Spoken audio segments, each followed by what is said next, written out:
Hey guys, so today I've got a really exciting tutorial for you. I always receive questions about how I draw hair, so I figured I would finally do a tutorial about it, and it's actually going to be a two-part tutorial. In this part of the tutorial I'm going to tell you how I draw hair, like in terms of line art, how to draw different hairstyles, and in the second part I will be showing you how I colour hair.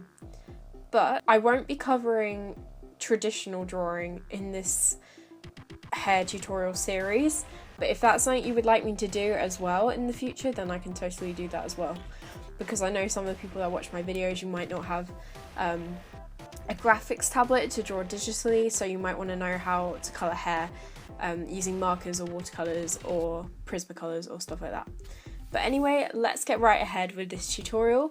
There are a few basic things I need to talk about before I actually get into drawing the hair. So when you're drawing a hairstyle, there are a few things to bear in mind, and there is actually physics behind like the way hair looks and stuff like that. Not in depth or anything, just there are a few basic principles that you need to bear in mind. So the important thing to know is where the hairline actually is. So you could have a hairline there, you could have a hairline like really high up, so you could give your character like a large forehead or a smaller forehead. It's up to you really, but I'm just going to go somewhere in the middle. When you're drawing hair, it is going to have a little bit of volume, it's going to have a little bit of bounce. And this is especially around the parting area. So if we say the parting's around here, then the hair is going to come up a little bit from there, like that. And hair doesn't just fall like flat to the head. It's not just going to cling to the head like that. There is going to be a tiny bit of volume. So you do have to remember that. So I'm going to give the character a hairline about here, and I'm going to give her a side parting here. So remember, the hair comes up a little bit. So what I'm going to do is I'm just going to mark out where the hair is coming from. And the way I like to think about it, instead of thinking in terms of strands, I like to think in terms of shapes, because it just makes it so much easier for you. Because yes, hair does come in the form of strands, but you're going to be spending all day trying to draw it if you're drawing each individual strand. So like I told you before, we're just going and we're not letting it cling to the head directly, because it is going to come out quite a bit. Hair does have volume. Even if your hair isn't very voluminous, it is not going to cling right to the head. So that is an important thing to bear in mind. So I've just kind of mapped out the basic kind of shapes of the hair. Now the next stage that I go through is the detailing of the hair. So like I said before, you're not going to go in and draw every single strand, because that would take so long, and there are easier ways of doing it. So my style of drawing is quite cartoony, but you can basically adapt it to any style you're doing. If you're doing realistic drawings, then you might want to go into a little bit more detail than I'm going into, but just for the sake of the tutorial, I'm going to just show you how I draw hair. So basically what I do is I add lots of like curved lines, varying in length and distance from each other, and I'll just follow the flow of this shape we've mapped out for the hair. So I just kind of vary all the lines. None of the lines are going to be like completely dead straight down or anything, and even if you do have straight hair, there will probably be a tiny bit of like a natural wave to the hair. So this character here has pretty straight hair, it's a little bit wavy at the ends, and then whenever it like meets a point, like here at the ears, I add a few more lines to show that it's like been tucked behind, and also curve it down when it's coming out from behind the ear. So yeah, that's a really quick sketch showing you the basic principles of how I draw hair. So we don't draw every single strand, we just kind of draw strands at the top and at the bottom and in the middle-ish, just to show the direction that the hair's going in and stuff like that. But you do not want to be sitting there all day drawing out each individual strand, because like I said, that would be ridiculous.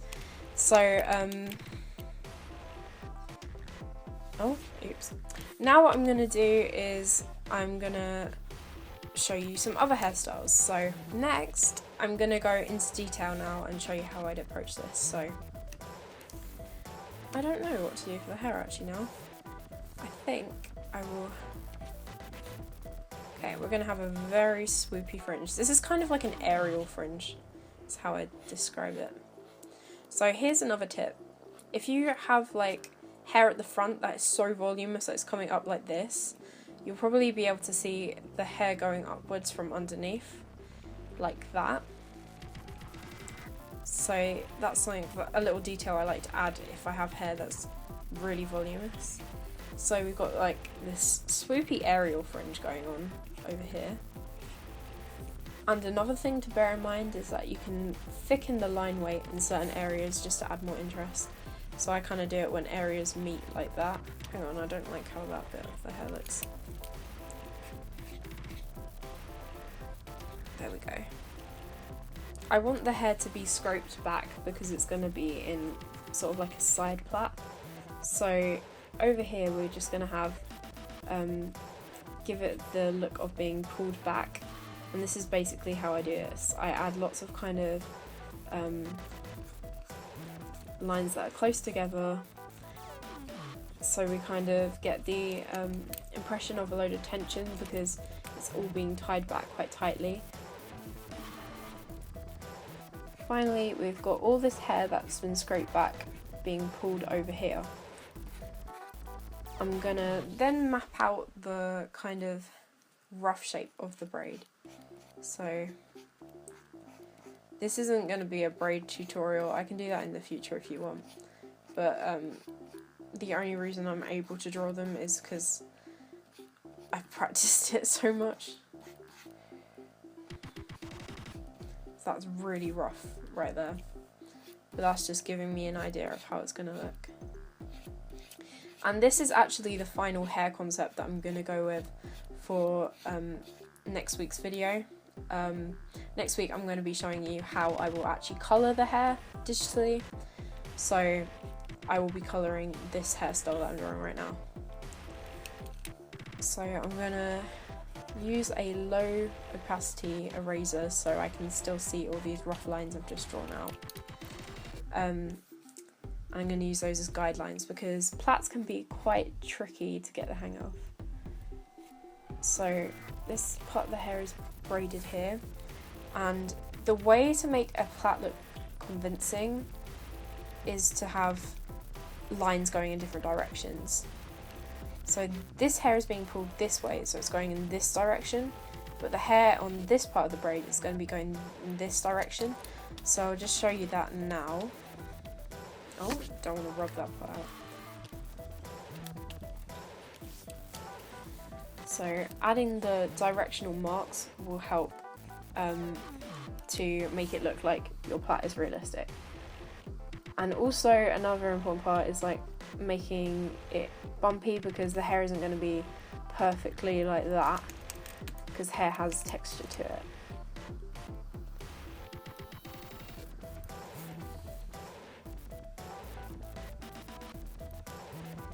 So we're just going to keep adding bits, and remember, keep going in the different directions if you want to make it look convincing. It's just important to make sure all your different parts of the braid overlap, and we're getting this idea of hair through the gestural lines. But mistakes I see some people make sometimes, like when they're not really sure how to draw the hair, and I used to do this too, which is why I stress the importance of not drawing every single strand. But yeah, something I used to do was that I'd draw every single strand in the drawing. So you get loads of little bits like that, and it would take a million years, and it just doesn't look as good as if we're getting a general idea through strands like that.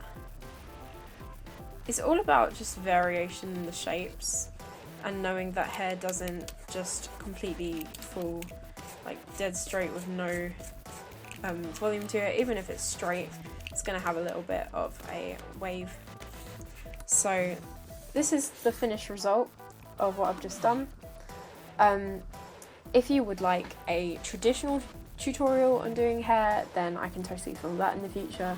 And if you would like a braid tutorial, I can go way more into depth about how to do that as well, if that's what you would like to see. Remember to tune in next week because I will be doing a video on how to colour hair, and I'll be using the example from this part of the series. So I really hope you guys will come back to the next part of the series, and I hope you found this video to be helpful in some way. I hope I wasn't too vague or general, and if you have any questions, of course leave them down in the comments and I will get back to you about them. Thank you so much for watching. Bye guys!